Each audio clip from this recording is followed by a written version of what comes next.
આ ભાજપ સરકારની કૌભાંડો કરવાની મનોવૃત્તિના કારણે ગઈકાલથી ગાંધીનગરના રામકથા મેદાન ખાતે ફોરેસ્ટની કથાની શરૂઆત થઈ હતી.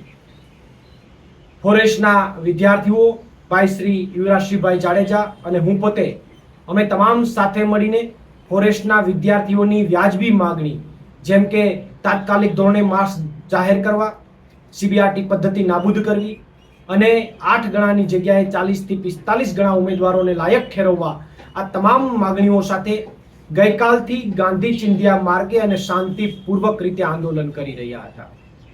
ત્યારે આંદોલનનો પ્રશ્નોના નિરાકરણ લાવીને સુખદ અંત લાવવાની જગ્યાએ સરકારે પોલીસ તંત્રને આગળ કરીને આજે વહેલી સવારે 5:30 થી 6 વાગ્યાની આજુબાજુમાં ત્યાં સુતેલા તમામ ફોરેસ્ટના વિદ્યાર્થીઓ અને ભાઈ શ્રી યુવરાજસિંહભાઈ જાડેજાની ધરપકડ અને અટકાયત કરી છે.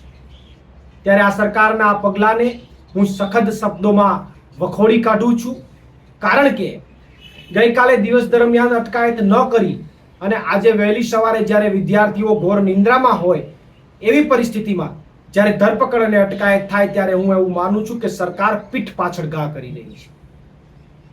સરકારે વિદ્યાર્થીઓને અટક કરવામાં જે સમય બગાડી રહી છે, જે પોતાની બુદ્ધિ બગાડી રહી છે, જે પોતાના શક્તિનો વ્યય કરી રહી છે, એના કરતા માર્ક્સને તાત્કાલિક ધોરણે કઈ રીતે જાહેર કરી શકાય એમની અંદર જો કદાચ એમણે એમની શક્તિનો વ્યય કર્યો હોત તો મને એવું લાગે છે કે આ આંદોલનનું સુખદ પરિણામ આવી ગયું હોત.